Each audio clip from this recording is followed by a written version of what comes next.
picture, I have 3 sons, and another one on the way. And my oldest son, Gregory, has a variety of issues, but his main issue is that he's diagnosed with autism spectrum disorder.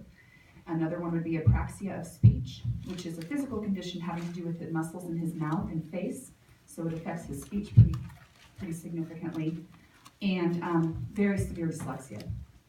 So what happened was with our family, and every family's got a different story, but I want to kind of run ours through. I'm a big public school proponent. So when my son, he started in early steps, and then we got our IEP for the public school system, and we were living in Lee County at the time, Fort Myers, Naples area, and they were amazing. They helped me come up with the best IEP. I was really excited for him. It was just going to be a super situation, and I was so glad. Well, we got to the public school for kindergarten, and it was a disaster. They wanted to, but they did not have the place for him. We didn't even know what the place was for him. He's too unique, he's too different, his needs are all over the place, and the public schools really did try. I will never blame the public school for not giving me enough help or services. But after 2 weeks, I knew that we were losing him, his enthusiasm, my enthusiasm, and I pulled him. So I was homeschooling him for a few months, and my husband got a job in Tallahassee and we moved up. So I decided to start researching private schools and seeing what they had. I found a school there called Woodland Hall Academy, which specializes in children of all kinds of different learning challenges, but they're especially known for dyslexia research. So I went and had some testing done with them, and they were like, we really feel like we can help your child. And I was so excited because nobody else can. And then I got the bill. And between the school tuition and the therapy and the child tutoring, it was going to be $28,000 a year. I don't have that kind of money. Nobody has that kind of money. And I said, well, I was so excited about the possibility of helping him that I was like, all right, so Matt, my husband, and I pulled money out of our IRA and paid for the first semester. And I thought, well, one semester is better than nothing. So we paid for the first semester, and it was amazing. The changes were just immediate, and he was so happy, and he was excelling in every possible way, socially and academically. And I was so sad because I knew we didn't have the money for the second semester. And Florida, that year, it was our inaugural year of this PLSA, and my principal came to me and said, you might want to check this out. I think this would apply to you because he has an autism diagnosis. And I said, okay. And sure enough, he did. He was eligible. And so we got the tuition paid for the second semester. And it's a decision, and it's changed our lives. And that's why I'm so happy to go and tell other people around the country about how it's changed our lives, and especially my son. There's Greg. I know you guys can't really see the pictures. I just have a couple pictures of him up there. But I really wanted to show you was, so when I had him tested April the 29th, 2014, he was 6 years old.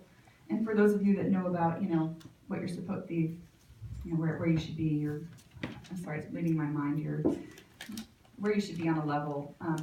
He should be able at 6 years old to write, and certainly the second box was to write out the alphabet.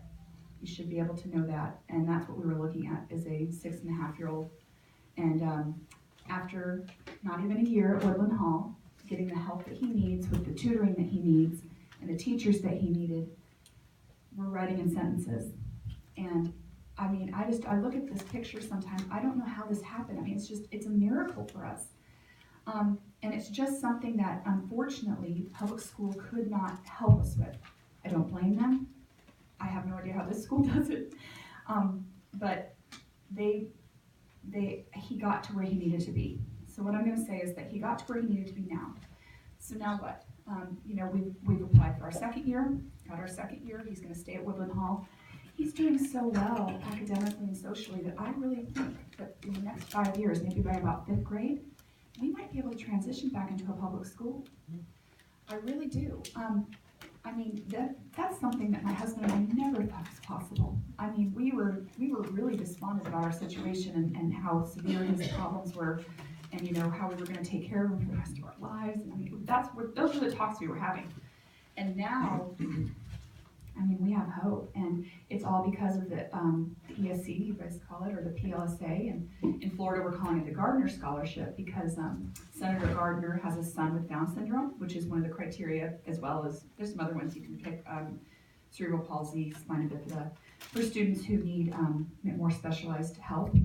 His son has Down syndrome, so he's been a huge proponent of this. So they named the scholarship after him, and really, really nice man and wonderful son, who also realized that sometimes at no cost, for no reason of bad reason of their own, public schools just can't help some of these kids the way that they need to be helped, and they do wonderful things, but sometimes a kid is just a little bit too unique for the program. So I always try to get emotional on these. I always say, I've said this story 20 million times. I don't know how each time I start to choke up, but I guess I just look at the stuff and I think, God, how far we've come, and it wouldn't be here I wouldn't be anywhere near here if it hadn't been for that scholarship. And it continues to be that way. And I'm really pushing for other states and stakeholders, teachers, anybody involved in your education, legislatures, grassroots parents movements, to keep this in mind and get this on everybody's mind, because being a special needs parent is hard. It is so hard, but watching your child fail while they're already in special needs is devastating. But being a special needs parent and seeing this, we're gonna make it. So.